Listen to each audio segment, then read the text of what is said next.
అందరికీ నమస్తే. తదుపరి చిన్న సమాచారం మీరు స్వాగతం.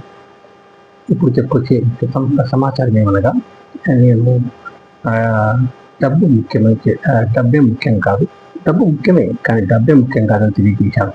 దీనికి ఉదాహరణగా నాకు వచ్చిన ఆలోచన, నాకు ఇంతకుముందు వేరే ఆలోచన ఉంటే చెప్పాలని వీడియో, కానీ మార్చేశారు నా సోమవారం వాళ్ళని భావిస్తున్నాను. నేను ఇదే వచ్చింది ఆలోచన నాకు ఇప్పుడు, అందుకు ఈ సమాచారం తెలియజేస్తున్నాను. లక్ష్మీదేవి చాలా హడావిడిగా వెళ్తూ ఉంటుందిట. ఇందులో నారద మహర్షి ప్రత్యక్షమై, తల్లి మీ వేగానికి గల కారణం ఏమిటి, ఇంత హడావిడిగా నడుచుకుంటూ వెళ్తున్నారు, ఇక్కడ ఆగకుండా అంటే, నారద మహర్షి నేను ఇద్దరు ప్రాణ స్నేహితులు విడదీయాలనుకుంటున్నాను, అందుకు ఆ భాగంగా వేగంగా వెళ్ళడం జరుగుతోంది అని కదులుతూ ఇక్కడ ఆగకుండా వెళ్తూ చెప్తోంది ఆయన. అదేం తల్లి, దానికి గల కారణం ఏమిటి అంటే అని కొంత వివరించిందట ఆమె. ఆ సమాచారం నాకు లేదు, కానీ ఈ సమాచారం మాత్రం ఇస్తున్నాను. నేను ఎప్పుడో విన్నది, బహుశా నా జ్ఞాపకం ఉన్నంత మటుకు ఎప్పుడో సంవత్సరాల క్రితం. అందుకు ఇది తెలియజేస్తున్నాను.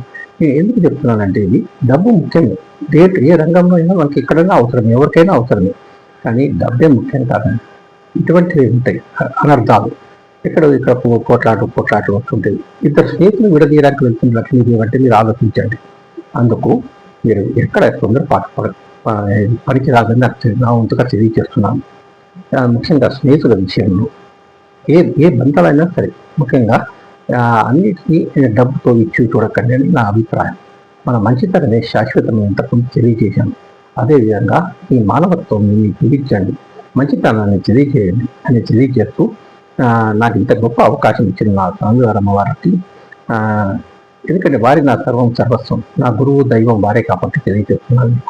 వారికి ధన్యవాదాలు తెలియజేస్తూ, మీ అందరికీ ప్రత్యేక ధన్యవాదాలు తెలియజేస్తూ, మరొకసారి అందరికీ ప్రత్యేక ధన్యవాదాలు తెలియజేస్తున్నాను. ఓం నమో వెంకటేశాయ.